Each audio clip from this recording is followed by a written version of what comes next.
The DMK Congress alliance, an alliance which clearly this time is dominated by the DMK, you've got just 25 seats. Is the effective message that has been sent out is that the DMK really wants to fight this election in its own name, in the name of MK Stalin, in the name of the DMK's identity? The Congress is at best a B or dare I say a C team in this election. See, clearly the DMK is the leader of the front. And I think all our alliance partners, including the VCK, we've agreed on a seat-sharing formula where alliance partners would contest about 3 assembly segments for the number of MPs we hold.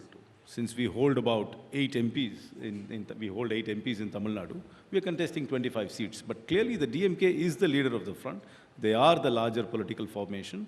And the leader of their party is being projected as our chief ministerial candidate. So there is nothing BC about it. This is just a well thought out A plan. The reason I'm asking you this, if you look at 2011, the Congress contested a little more than 60 seats. 2016, 41, and now you've come down to 25. And the general belief in 2016 was that the DMK gave too many seats to the Congress and paid a price for it. Is there a sense, therefore, that's why I ask you, is this an election where the DMK has decided all our eggs are going to be put in our own basket? We don't rely this time on our allies. I understand the strike rate formula which everybody is touting about. I mean, while you calculate strike rate of us winning only 8 out of 41 seats or 5 out of 63 seats, I don't know why you failed to calculate our 8 out of 9 victories we had in 2019. I don't know why that's conveniently forgotten. In the Lok Sabha. Why is that conveniently forgotten? So, because you piggybacked on the DMK. The question I'm asking, is this basically an election of DMK versus AIDMK, and the allies have a very limited role this time? No, it is an election between the DMK front and the ADMK front.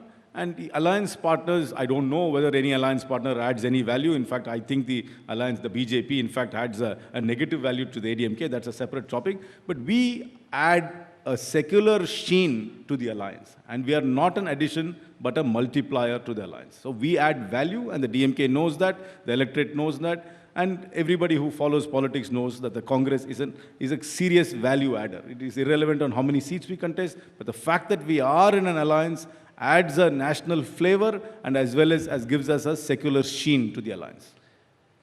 Mr. Krishna Sagar Rao, on the other hand, the sense is the BJP, as Karti Chidambaram seemed to suggest, is a negative for this alliance. This is the one state where consistently, if you look at the numbers, Mr. Modi's popularity is well below national average, and poll after poll seems to suggest that one of the reasons why the AIDMK does not so well, at least in the polls, and certainly not well in the Lok Sabha elections, is the tie-up with the BJP. That makes you out to be an anti-Tamil Nadu party. That's how you've been projected. Yeah, you said it. Rajdeep, you said it yourself. That's how it's being projected. That's not the fact. The fact of the matter is there is a full-scale transformation of the electorate across the country, and that is spreading to the south. We have seen it in Karnataka. The rise from 34.6% to 51.2% of the rise in Karnataka, it is also in south.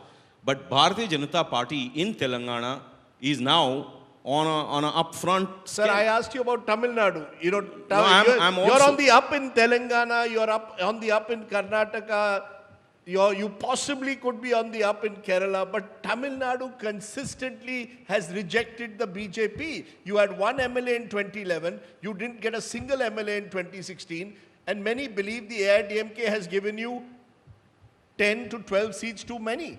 See, Rajdeep, you look at the numbers. It is 2.9% last time, and we have 3.4% the latest. So are we rising or are we going down in terms of the vote share in Tamil Nadu? Now, you talk about who's falling, then you have to point at Congress.